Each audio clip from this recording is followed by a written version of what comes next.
Good afternoon, everybody. Today I am speaking to Josh Ingber.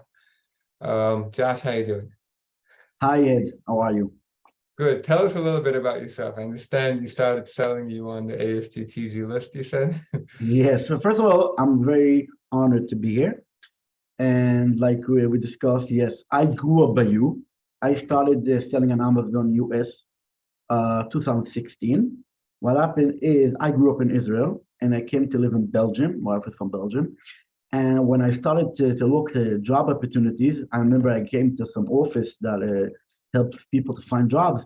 And he looks at me and tells me, wait, you don't have a language, you don't have skills, so what do you think you're going to do? And then I started to work by someone for a while, and after a while I understood that I'm working to make him rich. So I decided to see what I can do, and then I fell into Amazon. I sat 12 hours a day reading every single article, every single blog, YouTube video, just to understand what I'm going to do. And then I started with my first private label item. And yes, like I said, I got tons of help through you. And so this is my home. My is by you. Right. So you're in the heart of Belgium, and probably 100% of your business is from people outside of Belgium, correct? Yes. So I would say 99% of my business is people that sell in the EU and Europe. People that sell or to Amazon, and a lot of Amazon, and also B2C sellers or retail sellers. So we are in the heart of Europe, so we spread all over Europe every day, pallets and packages. Right. So two questions. Number one, why would an Amazon seller need you if they could just send directly into Amazon UK? So first of all, people that sell only in Amazon UK, right? So really, they should work with someone in the UK because right now, after the Brexit, like UK is out of the EU, and then it's two different, let's say, countries, I call it. But people that sell all over the five Amazon marketplaces here in the EU, they have an option to send the goods direct to Amazon. But like all of the Amazon sellers know, and we know that Amazon, if you're out of stock, you open your door for your competitors to go in and to sell. So if you are selling direct to Amazon, you can control enough your stock, and you bring the stuff out from, let's say you bring the stuff from China. So it's a certain limit of stuff you can keep in Amazon, right?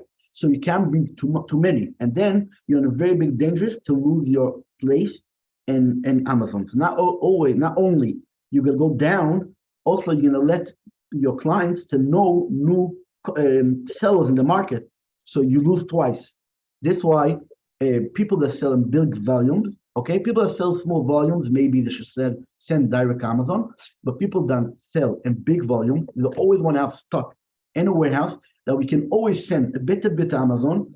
I don't know if you saw the news today, but Amazon is raising now the storage price in Europe very much. So also financial wise, cost wise, and also business wise, it's always better to have a warehouse that you control your stock. You have a large stock here, and you just give out to Amazon every time you need, and then you always keep your space in Amazon high.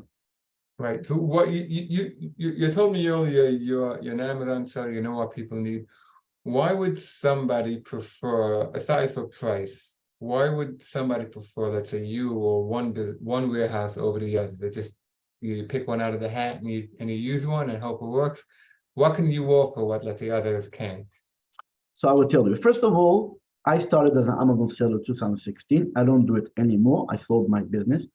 It's also an interesting story. But the reason that I think that all, and I say all, 99.9 of my clients are happy, is because I came from this place. So I know what I didn't have when I needed a warehouse, and I use a warehouse, and I know this service to give to my clients. So this is first of all why to choose someone like me that was a seller before and knows exactly what the client needs, but also you have how to choose a warehouse. So I think there's a few things that is very important when you choose a warehouse. The last thing is cost is the last thing, because the main thing is, first of all, if they have a program, a WMS, that everything works automatically, that means that you connect or to the store if it's a Shopify seller, or even Amazon seller, but in every moment, the seller can go in the program and see exactly how much stock he has, how many orders are processed, what's in, what's out, what returns. He's going to see in every moment what the situation stock-wise. First of all, very important. Second of all, is to have a contact person. That means an account manager. What happens at a lot of warehouses, you send an email to the warehouse, you get an answer within 24 hours, 48 hours. If you send on a weekend, you don't get till 3 or 4 days after that. So this is something that is very important. First of all, to have a warehouse that responds immediately. We respond usually within the 2 hours. Within the 2 hours, we respond. And another thing is, we have an account manager that knows exactly what happens in your stock. That means we know to tell you, hey, this item, something looks off. We know to tell you, maybe you're not realizing you're out of stock. We know to tell you, this is not selling well. But we know exactly what's happening with you. And like I call it, I don't have clients, I have partners. I become a partner with my customers because in the end, when they sell a lot, my business goes well. Right. So do you also have sellers that ship to you and then just ship merchant fulfilled, or is it everyone shipping to FBA? No, for sure, for sure. So my warehouse is cut to 3 parts. One part is Amazon, Amazon pallets or Amazon boxes. Okay, the people that sell on Amazon, or they sell weekly. Let's say I have one client that every week he sends to Amazon 3 pallets. So we know what he sells, and some week in the high season the more. But in the middle of the year, the day to day, every week we send 3 pallets. I have a client that we send boxes. So it doesn't sell, or for example, we have a client that sells a very small item. So this is why box is enough. So this is the Amazon part. And for sure, we know to pack it exactly how Amazon wants. I don't know if the Americans guys know, for sure they know, but not everyone knows. Amazon has a very heavy laws to send in. When we started, we sent in a truck to Amazon, a fully truck, and we got it sent back. So I sent the email, what happened? The pallets were closed right. Everything was packed right. What could be the issue? So they told me because they didn't leave 20 centimeters from the last pallet to the door of this truck, because they have such a loading that goes on the truck. So people that don't deal with it daily don't know all this law. We have a lot of experience to do it the right way that Amazon likes. This is about Amazon. Then we have another cut of the warehouse that works. We do B2C, so mainly Shopify accounts, WooCommerce accounts, FBM, and we send daily hundreds and hundreds of packages all over Europe. And then we have the retail. We have the clients that work with the retail stores, and this we send usually pallets by order to the retail. So this is 3 parts of our business. Right. So when you say the first third is Amazon, you mean FBA, and the second one is basically Shopify merchant fulfilled. Right. Yes. Right. Right. Okay. It's very, very interesting. One final question. Like you and me, and like we have a certain perspective. Like I always see by the events, I always like you can tell where the industry is going. Like 3 years ago, the aggregators were hot, and then it was ranking tricks, and then it was like last event, and a big thing is TikTok, like off Amazon traffic. Right.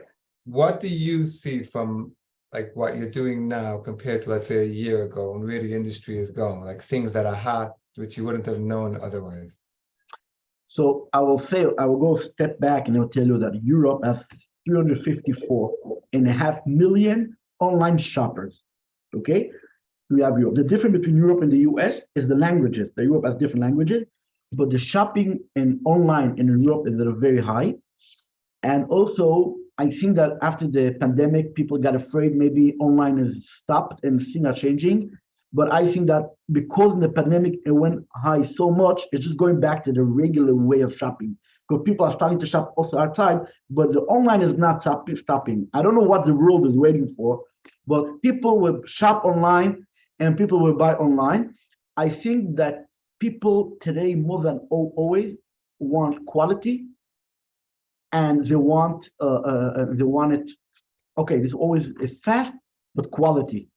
For example, if a lot of times I offer my clients, you want to ship fast, but more expensive, or cheap is gonna take more days. No. Fast and more expensive. So people understand quality, and I think it's only going to grow. Yeah, I But- agree. This is business. This is business. Yes. No, What no I one. do think is that warehouses will start to be more and more robotic, since the pricing of the robotic is going down. People that did robotic warehouses 5 years ago paid a fortune, but now prices are going down. In a few years, I think of robotic. We are also already thinking about. We are processing it. Right, right. But even cheap can cost a lot, Yeah, relatively. sure. Yes. Yeah, because I know some warehouses like that, and I mean, it could be like, hundreds of thousands for any little thing. Yeah, I know the different levels. Okay, that was really good, Josh, and speak to you later. Nice to see you around at the events, okay? Yep. Thank you, Ed. And I will always remember my second client you sent me. Okay. The second one. Good, Thank you, good. Ed. Very good. Thank you. Bye-bye.